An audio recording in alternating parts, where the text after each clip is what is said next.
السلام علیکم ورحمۃ اللہ تعالی وبرکاتہ۔ محترم حاضرین اور ناظرین، میں اللہ کے فضل و کرم سے بخیر وافیت سے ہوں اور امید کرتا ہوں کہ آپ بھی بخیر وافیت سے ہوں گے۔ عزیزان ملت اسلامیہ، آج میں آپ کی بارگاہ میں ایک نئے ویڈیو کے ساتھ حاضری خدمت ہوں، اور آج میں بتانے والا ہوں کہ آج بہت سارے حضرات ایسے ہیں جو سجدہ کرتے ہیں۔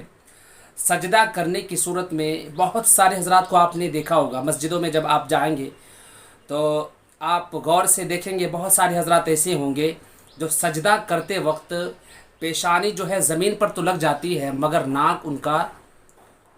ناک جو ہے وہ زمین پر نہیں لگتی، اور اس طریقے سے وہ نماز مکمل کر لیتے ہیں اور وہ تصور کرتے ہیں کہ شاید ان کی نماز ہو گئی ہے۔ تو عزیزان ملت اسلامیہ، آپ سے گزارش کرتا ہوں کہ ویڈیو کے آخر تک بنے رہیں تاکہ یہ معلوم صحیح طریقے سے ہو جائے آپ کو، اور آپ کے ذریعے کسی اور کو بھی معلوم ہو جائے، اور اس طریقے سے بہت سارے حضرات صحیح طریقے سے اور صحیح مسئلہ جان لیں کہ نماز میں جو سجدہ ہے، سجدہ رب سے قریب ہونے کے لیے سب سے زیادہ قریب جو وہ انسان سجدے میں ہی تصور کر سکتا ہے۔ تو بہت سارے حضرات ایسے ہیں جو سجدہ کرتے وقت اپنی ناک کو زمین پر نہیں لگاتے اور صرف پیشانی کو زمین پر لگا کر وہ نماز مکمل کر لیتے ہیں۔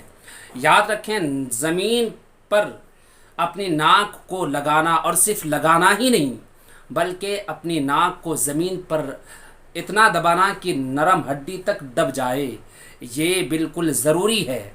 اگر کوئی بس ہلکا سا چھو جائے اور اس طریقے سے وہ نماز پوری کرے تو نماز مکروہ تحریمی ہوتی ہے، واجب الادا۔ یعنی نماز اس طرح پڑھے کہ پیشانی کے ساتھ ساتھ ناک کی نرم ہڈی تک، یعنی ناک بھی صحیح سے زمین پر جم جائے، ورنہ بس چھوانے سے نماز مکروہ تحریمی ہوتی ہے۔ تو بہت سارے حضرات ایسے ہیں جو اس طرح کرتے ہیں۔ میرے عزیزوں، میرے دوستو، آپ اگر ایسا کرتے ہیں تو آپ یاد رکھیں کہ نماز میں سجدہ کرتے وقت پیشانی کے ساتھ ساتھ ناک کا بھی زمین پر لگنا ضروری ہے، واجب ہے۔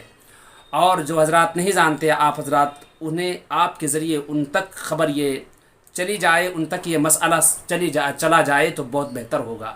آپ حضرات سے گزارش ہے کہ زیادہ سے زیادہ معلومات حاصل کرنے کی کوشش کریں۔ نماز اہم العبادات ہے، اگر نماز میں کچھ کمی رہ جائے تو اس کو صحیح کرنے کی کوشش کریں، اور صحیح کرنے کی کوشش کس طرح کریں؟ وہ یہ ہے کہ آپ اپنے علماء سے رجوع کریں، اپنے علماء کے پاس بیٹھیں، نماز پڑھنے کا صحیح طریقہ سے جانیں، نماز پڑھنے کا صحیح طریقہ جانیں، ورنہ یوں ہی آپ نماز پڑھتے جائیں گے اور آپ کی نماز نہیں ہوگی۔ چونکہ نماز میں سجدہ جو ہے، سجدے میں پیشانی کے ساتھ ساتھ ناک کا زمین پر لگنا بالکل ضروری ہے، واجب ہے۔ بس یہ مسئلہ لے کر آپ کی بارگاہ میں حاضر خدمت ہوا تھا۔ امید کرتا ہوں کہ آپ اس پر عمل کریں گے اور آپ کے ذریعے دوسرے کو بھی عمل کرنے کی توفیق عطا فرمائے۔ السلام علیکم ورحمۃ اللہ تعالی وبرکاتہ۔